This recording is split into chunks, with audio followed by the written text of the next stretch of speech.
Thank you, sir. So let me start my speech with some complimentary remarks to the Finance Minister for bringing about some new changes, welcome changes in the budget. And I am speaking immediately after Nirmal Kanti Chatterjee. So I think probably I am saying something which is said is not good. And I feel I must congratulate the Finance Minister for reducing. No, I'm just yet to come to that stage. You are there to support. Why do you need our support? You are there in good number to support.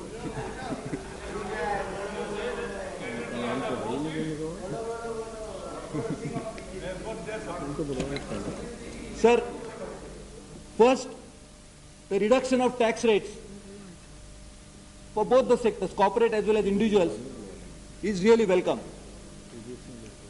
This is because it is always better to prevent than to offer a cure.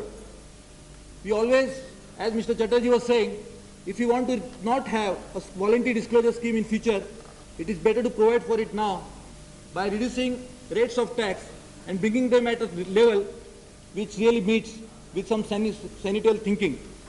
Sir, there was a time when 97.75% was the highest individual tax that people had to pay. From there we have come down to now 30%.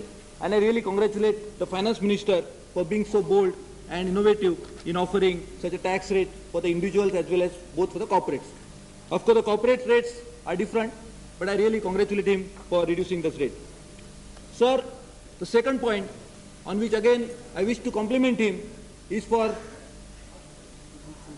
removing tax on dividends. While introducing that, he said that he wants to end the controversy.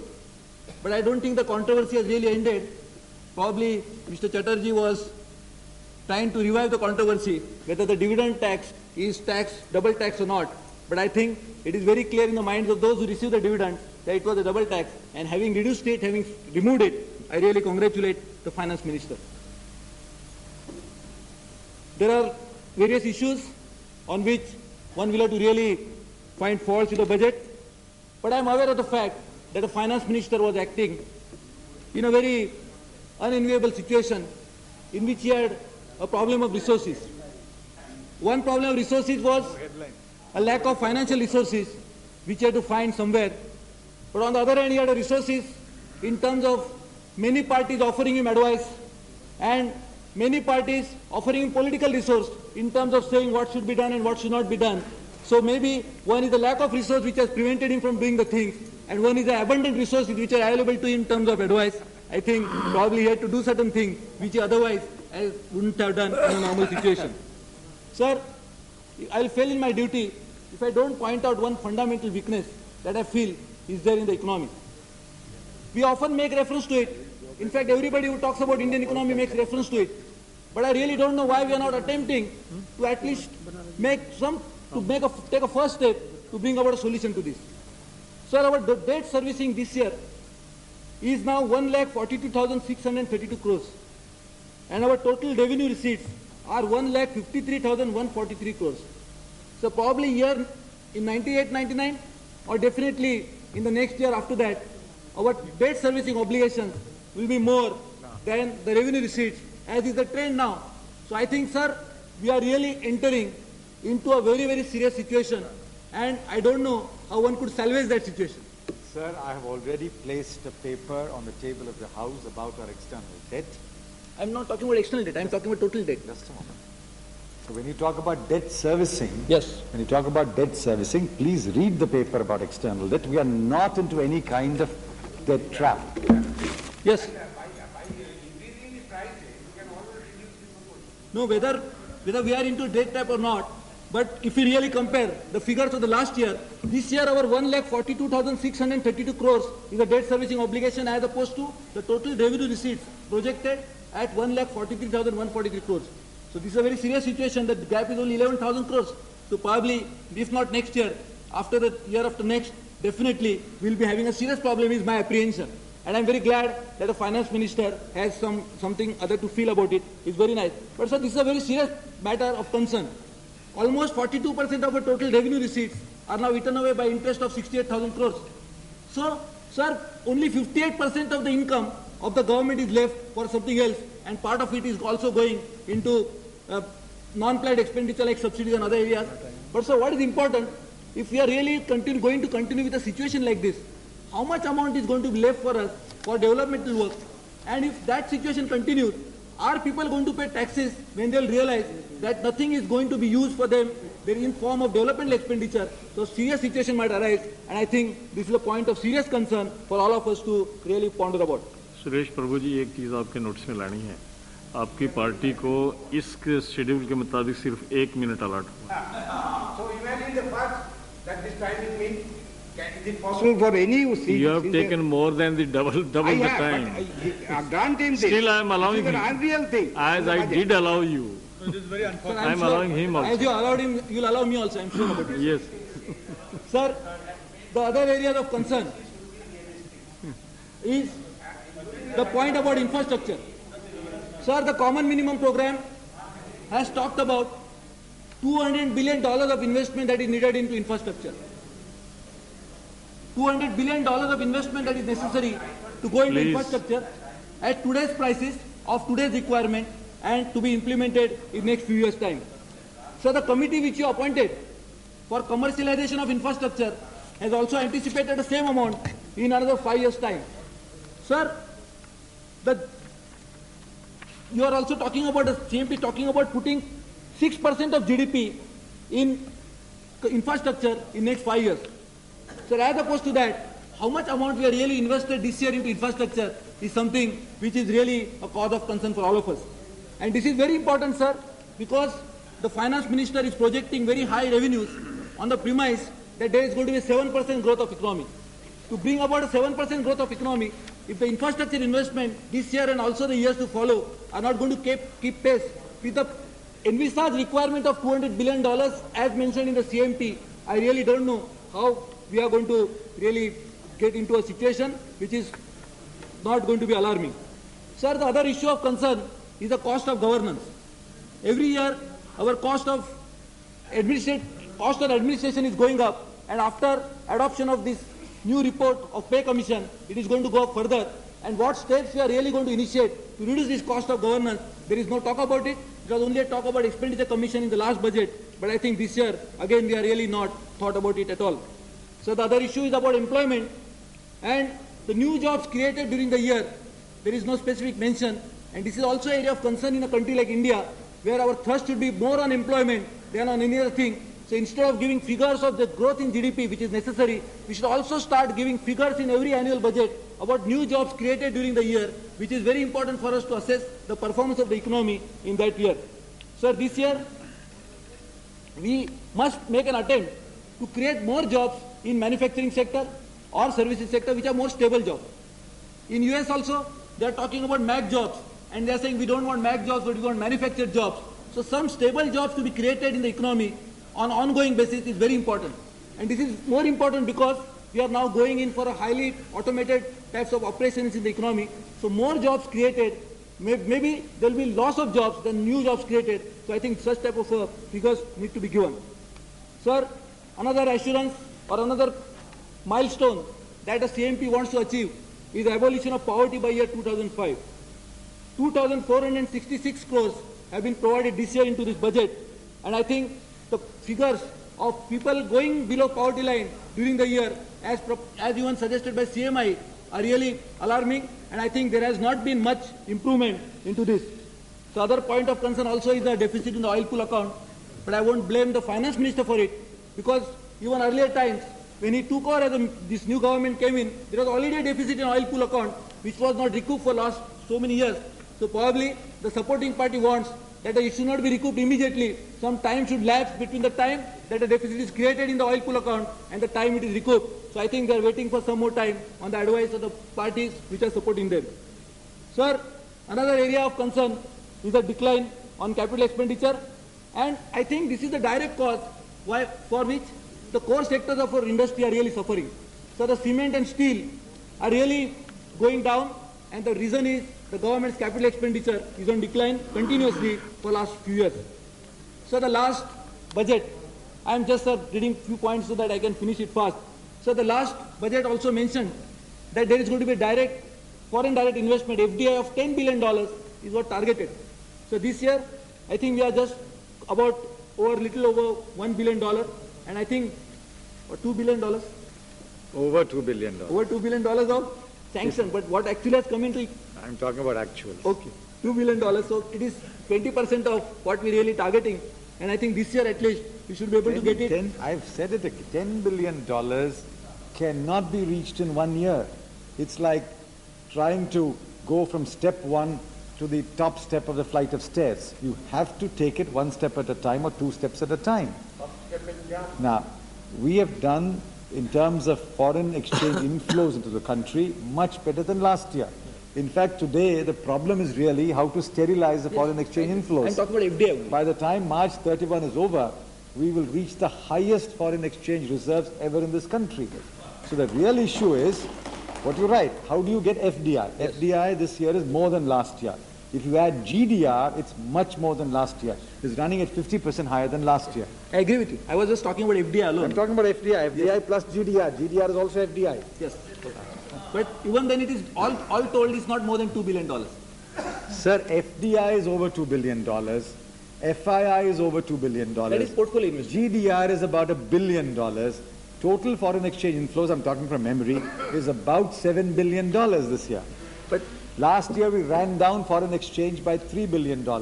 This year, by March 31, we would have built up foreign exchange by $4 billion. So this $10 billion is over a period of time we are going to attain.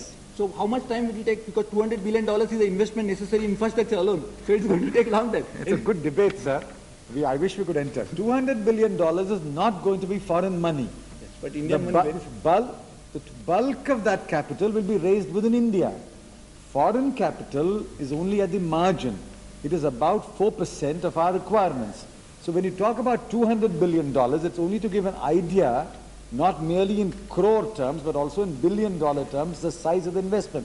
Please read Rakesh Mohan's report. Nobody is saying $200 billion will come from outside the country. The bulk of it will be raised in India. The Indian capital market will provide it. Indian savings will provide it. But at the margin, we require foreign capital because it brings technology. Yeah, okay. Even I was reading from the Mr. Mohan's report, commercialization of infrastructure. Anyway, so sir, other point is about education and health. So the CMP said that 6% of the GDP is going to be spent on education. Yes. As opposed to that, so the provision this year on education is 4,158 crores and on healthcare is 755 crores.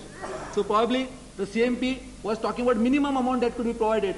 It should be not more than 6%, but less than 6%. I think I have not... Again, my learning is wrong. 6% of GDP is what this country should spend on education.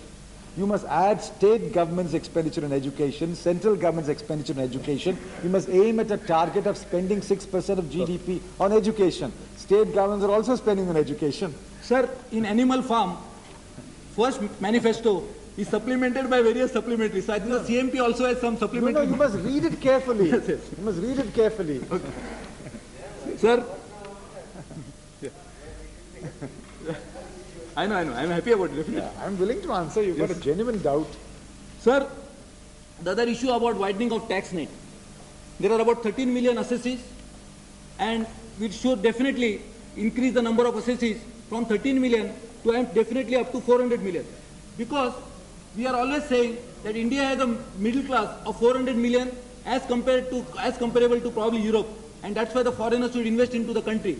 If we really have that type of a critical mass who could be assessees, then probably this is a good measure to attract, to tax them or to bring them under the tax net by introducing this minimum, one of the 4 conditions. If he meets, he has to pay taxes. Two of the four. Sir, my question try is... to wind up. Sir, this is unfair. I'm not including the time of the finance minister's intervention.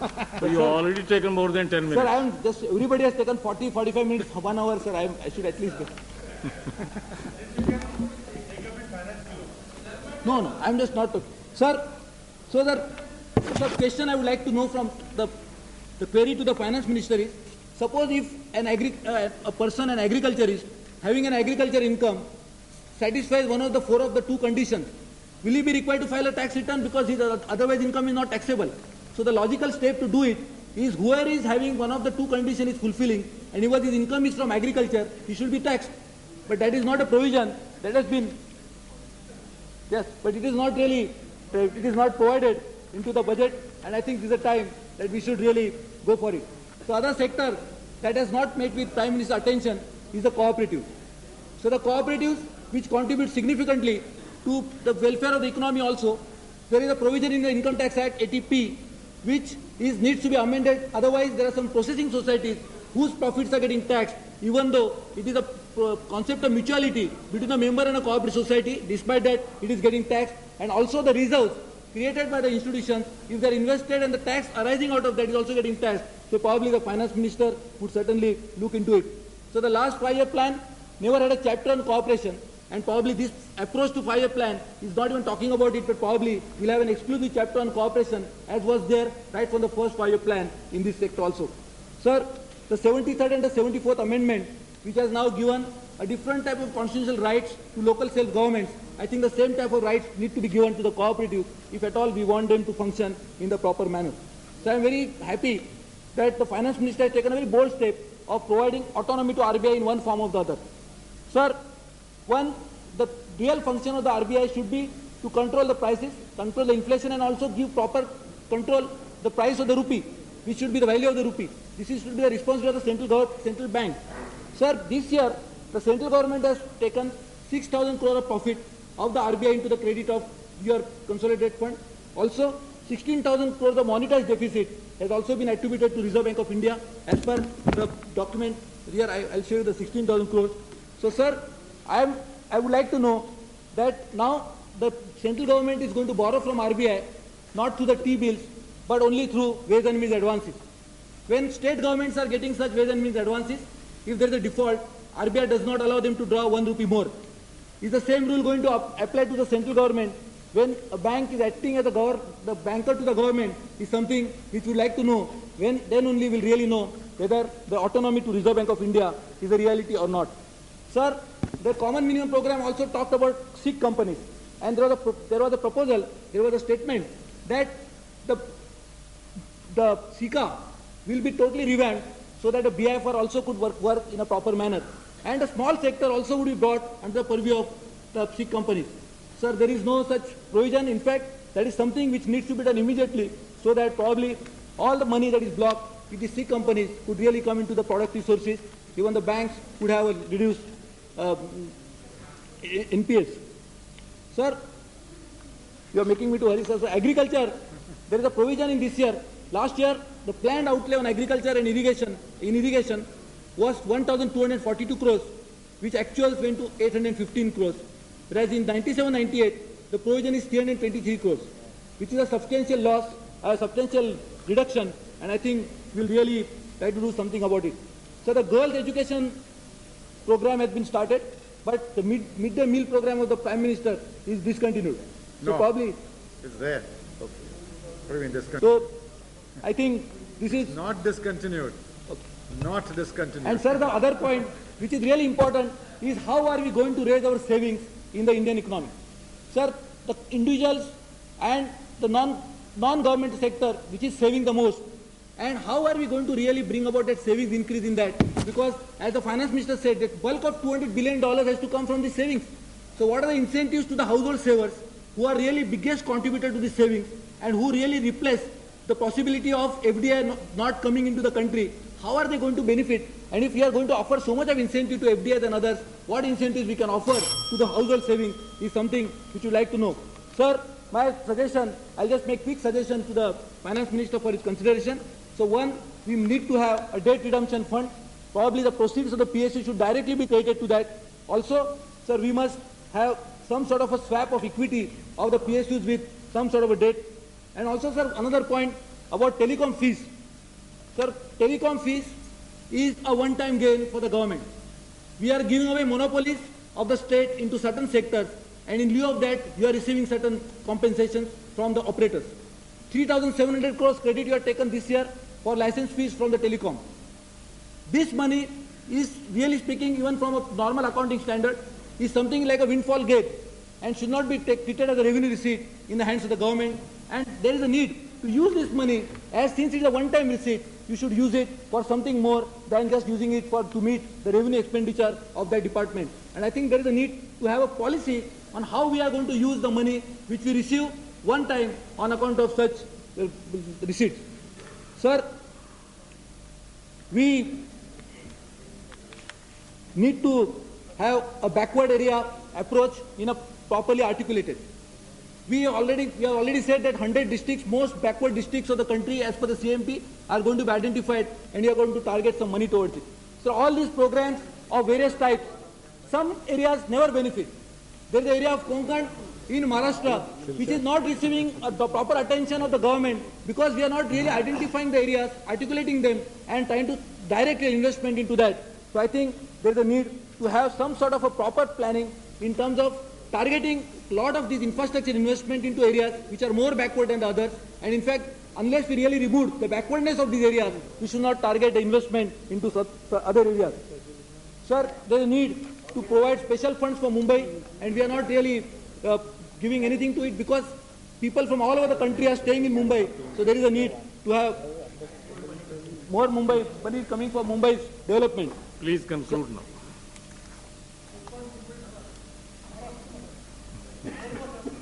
Sir, there is a need that now we have dispensed with the licensing system, so that where the location of the industry should be is no longer decided by the government. So unless we provide for some fiscal benefit, whereby the industry will be directed to go or tempted to go to a particular place, they would really not go. So I earnestly request the finance minister to at least have his attention on this issue, that for backward areas, we need to have a different approach, a different fiscal policy, so that we can really get people going into that area. Thank you. Thank you. Yes. Sardar Surjit Singh Barnala.